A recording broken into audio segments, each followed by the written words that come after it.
atheist household, yeah? But she believed in God. She said when she was young, if she felt stressed or depressed, she would raise her hand to God. You understand? And also there is a logical proofs, rational proofs in the Quran. Allah said in the Quran, "Am khuliqu min ghayri shay'in am humul khaliqun." Were they created by nothing? Were they created by nothing? Or did they create themselves? Yes?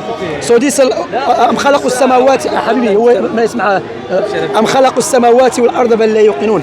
Or did they create the heavens and the earth? Surely they have no firm belief. So this verse Allah said, would they create by nothing?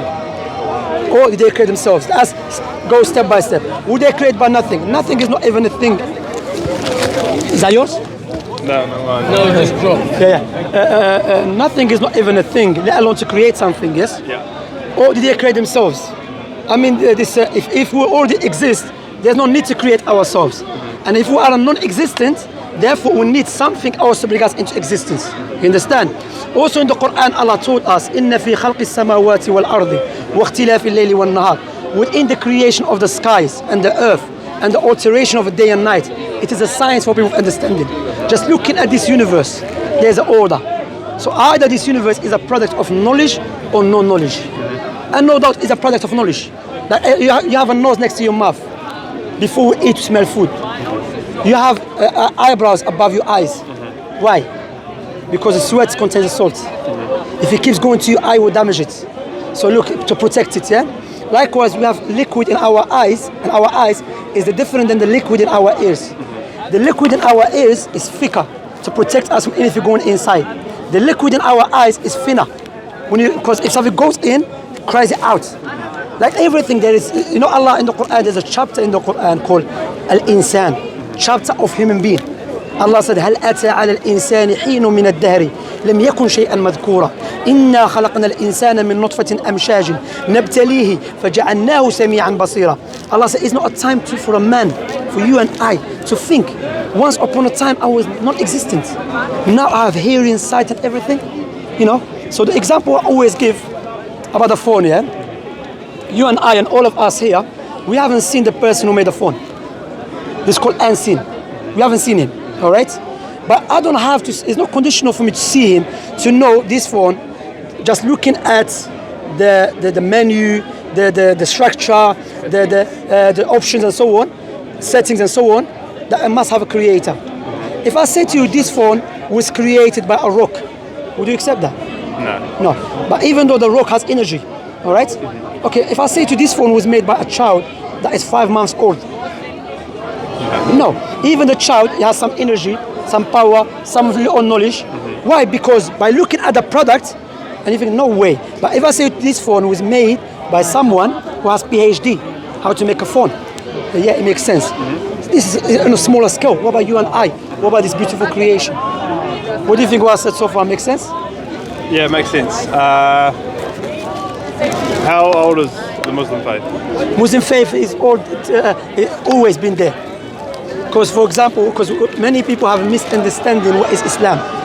Islam means to be Arab, you know. Islam means to submit yourself to God. So if you go back to the Old Testament, are you familiar with the Old Testament and the Bible? Yeah. If you go back to the Old Testament, Judaism, Moses never said, my religion is Judaism. Moses, Abraham, Noah, all of them submit to God according to God's teaching. Yes?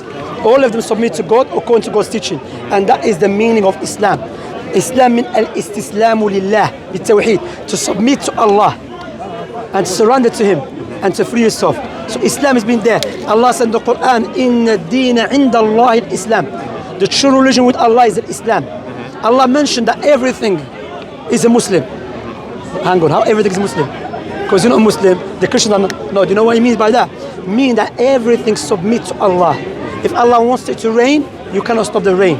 If Allah wants to take someone's life, you cannot stop it. So there's two types of Islam. There's universal Islam and there's a legislation Islam. Universal Islam means Allah show us His power and authority that everything submit to His law that He created. And so this one, you have no choice. You have to accept it. If Allah wants tomorrow to bring a tornado, you cannot change it. You have to accept it. So you don't get rewards for it.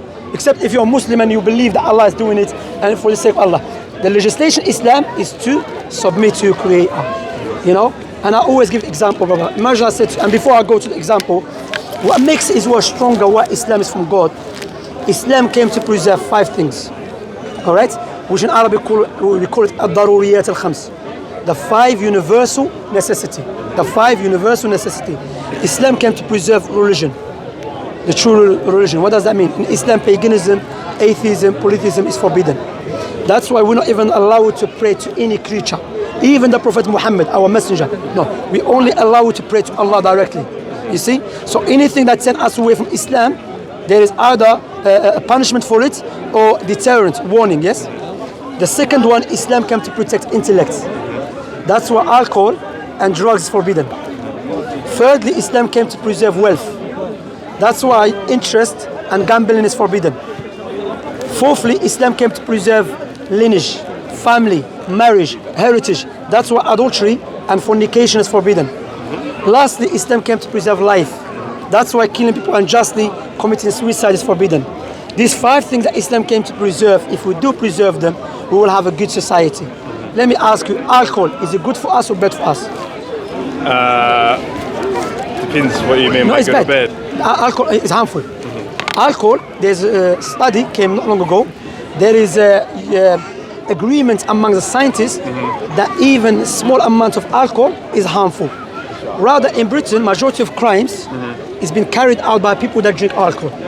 But if you and 2 friends go and have a beer, and you come up with an idea for a charity that helps millions of people, is that in a direct response from drinking alcohol? Is that bad? I can give you some example.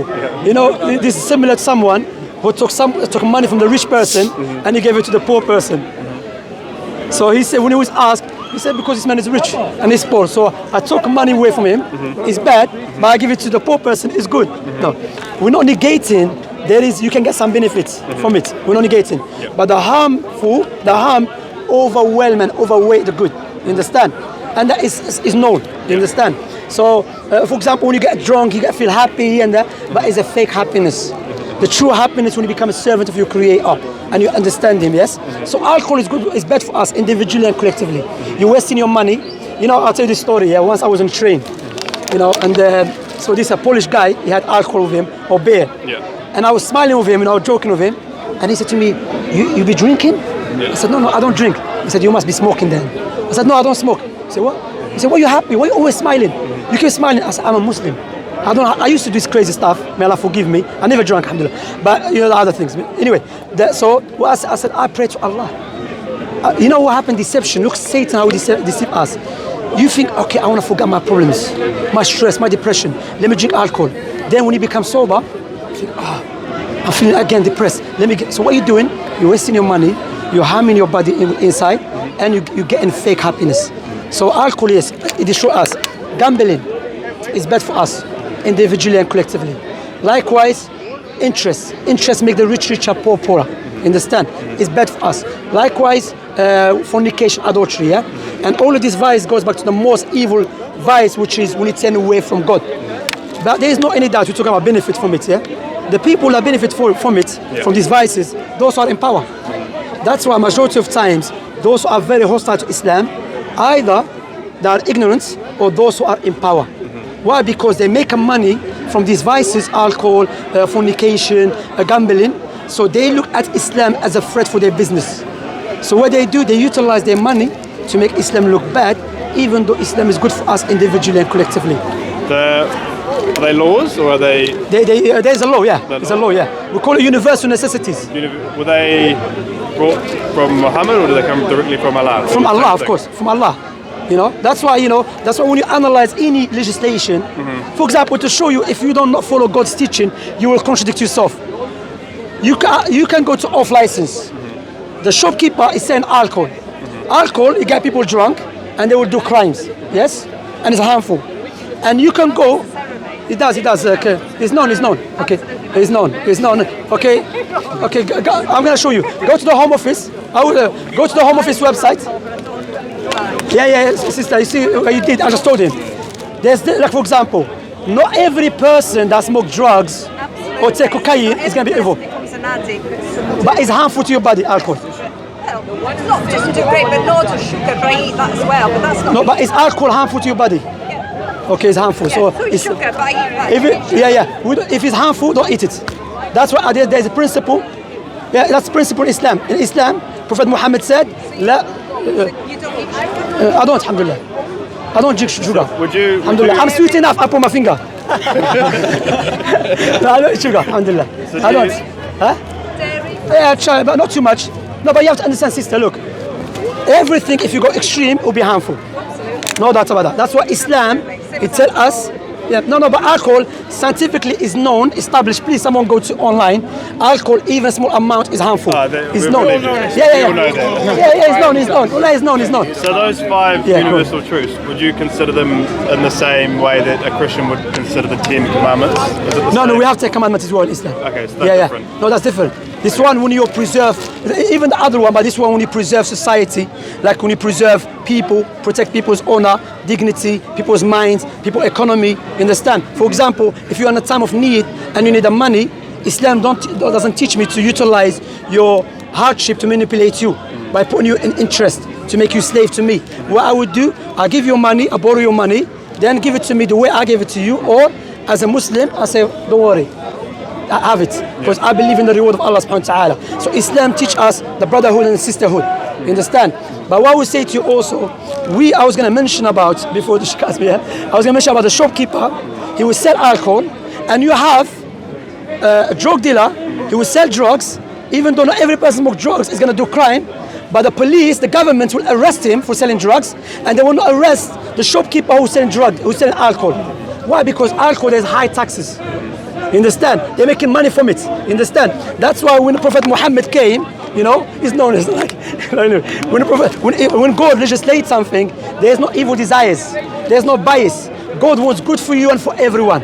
But if I want to legislate something, no doubt, I'm going to try to legislate something fit me and suit me. You understand? So my question also, how a man that existed 1,400 years ago,